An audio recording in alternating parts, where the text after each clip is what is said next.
On a long hike, it's rarely the big gear choices that get to you. It's the small annoyances that repeat every single day. These are 5 small, lightweight gear choices that unexpectedly made a huge difference for me on trail. These first 2 items I picked up in the small town of Julian, about 77 miles into the PCT. I had been on trail for about a week, and certain things were already getting on my nerves, like the process of filtering water, obviously something I had to do a lot in the hot desert. So the first item I got was this Sawyer cleaning coupling. It's meant to help backflush your filter, but that is not why I got it in the first place. I got really tired of filtering my water by hand. It's a very tedious job and you have to do it a lot. I put it on the clean end, and then I put my bladder with dirty water on the other end, and I put a smart water bottle at the bottom, keep that very loose so that air can still kind of go out as water goes in. And I can hang this in a tree, or I can put it on my trekking pole, and in the meantime I can go set up my tent or do some other task. I noticed this pretty early on in the desert that I didn't like filtering it by hand, because you have to sit there and actively filter. When the water is freezing cold, your hands get freezing cold, and yeah, it just takes quite a bit of time to filter that much. Now that I'm on the topic of the filter, I would also carry an extra sports cap to put directly on the clean side. So that has multiple benefits. Maybe you are not carrying a dirty water bladder and you want to drink straight from the filter, so that would make that possible. For me, I really like it because when I store it, I put it in a Ziploc bag, and then I'm sure that there's no contaminated water from the dirty side going into the clean side. I put it in a Ziploc bag because I always store my filter overnight in the foot box of my sleeping bag, just to make sure that it doesn't freeze. I know you only have to do that when there's freezing temperatures, but for me, that's just a habit. Just a warning for Europeans and maybe other non-US hikers, the smart water bottle caps in Europe are a different size than the smart water bottles in the US. So those won't fit on the Sawyer filter or on this coupling. Before I continue with the next item on my list, I'm curious to hear what tiny pieces of gear were life-changing for you. I feel like these are the things you only learn from other hikers, so please drop them in the comments down below. So this next item is specifically for all the women out on trail. I got this retractable badge clip to attach to my cooler cloth so that I can attach it to the front of my pack, and that way I don't have to take my pack off when I have to go pee while I'm hiking. Even if you do want to take your backpack off, you just leave it within reach so that you can grab it, and then you only have to open this clip to use it instead of also having to open this clip and taking it off your pack entirely. Just know that when you're going through very dense brush, I would attach it to the back of my pack instead of on the side. It is a little harder to reach without taking your pack off this way, but at least it doesn't get snagged on branches all the time. And I have never lost this before. It's just annoying that it constantly gets pulled away from you.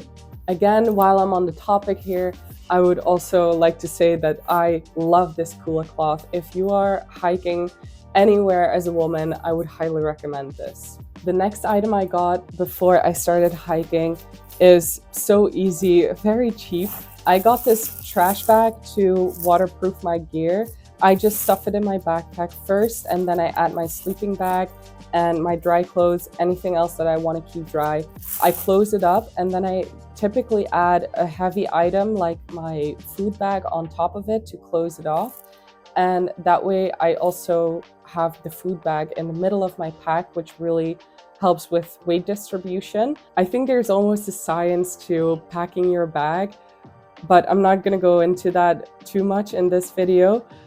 The only thing is that when you use this trash bag compared to a dry sack, when you stuff your sleeping bag in, it will fill all the nooks and crannies of your backpack and really utilize all the space. If you use a dry bag, that just becomes kind of like a very awkward shape in your backpack, and it really helps with protecting it from getting wet from rain, or maybe a bottle or a bladder that's leaking on the outside of your pack. With this, obviously, you have to take it out regularly to check if there are any holes in there, so you might have to replace it. But yeah, overall, I'm very happy with my approach here. I have to say that I do use this dry bag when I'm hiking, for example, in the Sierras on the PCT. Before I entered the Sierras, I got this bag in Kennedy Meadows South for my sleeping bag and my dry clothes, just because I know that this trash bag might be good enough to keep rain out. But if I fall during a water crossing, I am not going to depend on this flimsy trash bag to keep all my gear dry. So in those instances, I will use a dry bag. Another item that you can use, obviously, is this rain cover. I will only take this with me when I'm hiking somewhere that I know there will be lots of rain, just because if you have a dry bag or a trash bag inside, your backpack can still get completely saturated, and that will make it a lot heavier.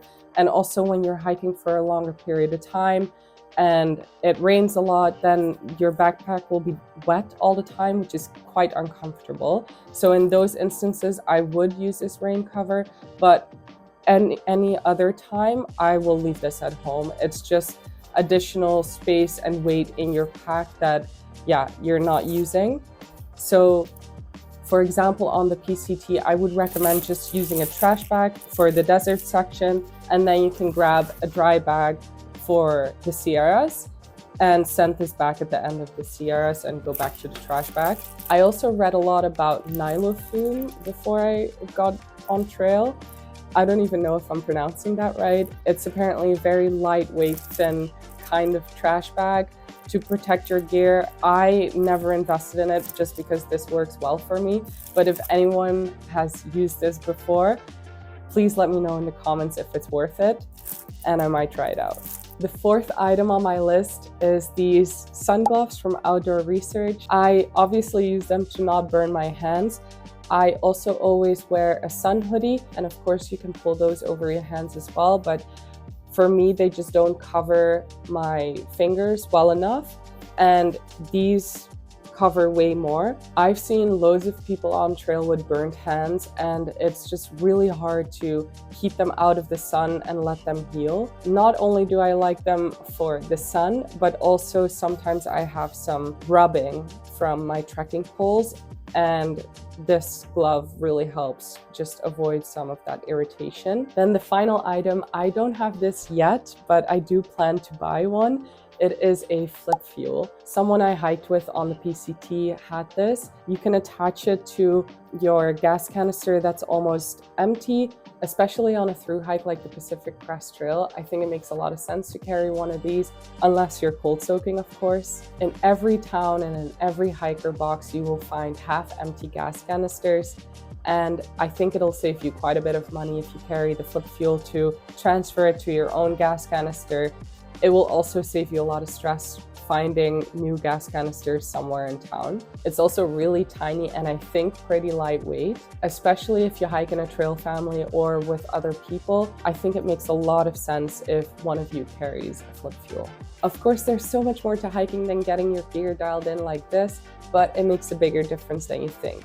I hopefully still have lots of hiking ahead of me, and I'm still learning. So if you're interested in following along my adventures and the lessons on the way, please give this video a like and subscribe to my channel, and I'll see you in the next one.